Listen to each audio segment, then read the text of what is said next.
Hello mga kapatid! Alam niyo ba ang tamang dibisyon ng salvation at service? Tara, alamin natin. Sabi dito sa 2 Timothy 2:15, "Study to show yourself approved unto God, a workman that need not to be ashamed, rightly dividing the word of truth."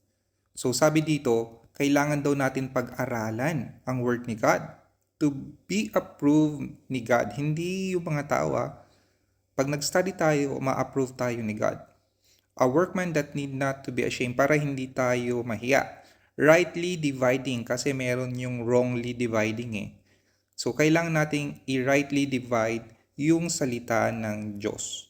Kung may pagkakaiba, tignan natin para malaman natin yung tamang division at hindi tayo ma-confuse. So sabi dito sa John 8:31 to 32, "Then said Jesus to those Jews which believed on Him." So yung naniwala sa Kanya, yun yung na-save. So sabi dito, "If you continue in my word, then you are my disciples indeed, and you shall know the truth, and the truth shall make you free." So yun, sinasabi niya ni Lord Jesus Christ doon sa mga saved na yung naniwala sa Kanya, if you continue in my word. So ibig sabihin merong condition, di ba? Yun ang tinatawag na discipleship or service. Para mas clear, tignan natin sa Acts 16:30 to 31 kasi inask nung Philippian jailer about yung sa salvation. Sabi niya, "And brought them out and said, Sirs, what must I do to be saved?" Sobrang clear yung question, di ba? And they said, "Believe on the Lord Jesus Christ and you shall be saved and your house." Di ba? Isang condition lang, believe lang kay Lord Jesus Christ at masasave ka na. Sobrang clear to sa more than 150 passages sa Bible na isang condition lang, believe on the Lord Jesus Christ and you will be saved. So sabi din di sa Romans 4:4 to 5, "Now to him that worketh is the reward not reckoned of grace, but of debt." So yun, pag nag-work ka, parang binabayaran mo yung debt mo, di ba? "But to him that worketh not," yung hindi nag-work, walang good works, "but believe on him," that's Lord Jesus Christ, naniwala ka kay Lord Jesus Christ, "that justifies the ungodly, his faith is counted for righteousness." Yun. So yung faith mo is counted for righteousness kasi madedeposito sa'yo or ma-impute sa'yo yung righteousness ni God, yung kabanalan ni Lord Jesus Christ, mapupunta sa'yo. So clear, di ba? Believe lang sa salvation. So tignan natin ulit yung pagkakaiba, i-rightly divide natin.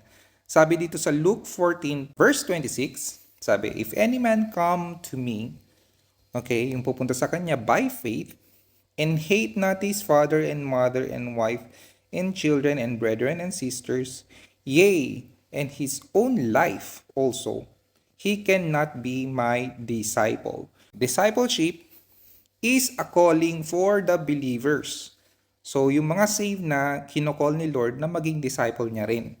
So, sabi niya dito, kung sino man ang hindi mag-hate ng lahat ng kamag-anak pati sarili niya.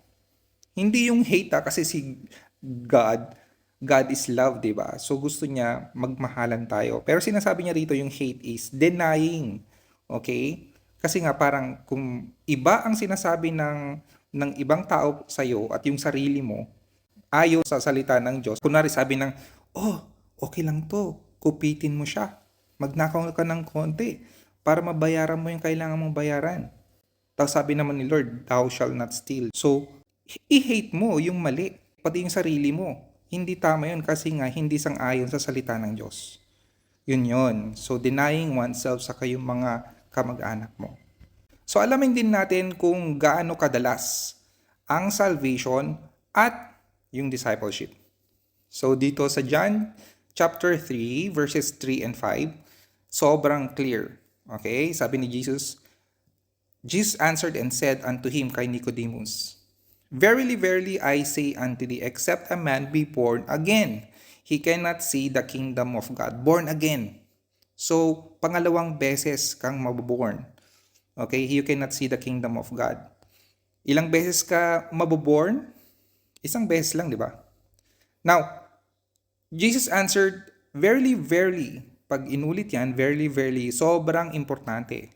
"I say unto thee, except a man be born of water and spirit, he cannot enter into the kingdom of heaven." So, in-explain niya dito na yung water is, born of water, born sa nanay mo.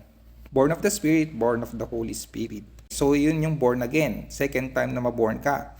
Born ka once sa nanay mo, born ka twice or the second time sa Spirit. Isang beses lang ang salvation, yung born again.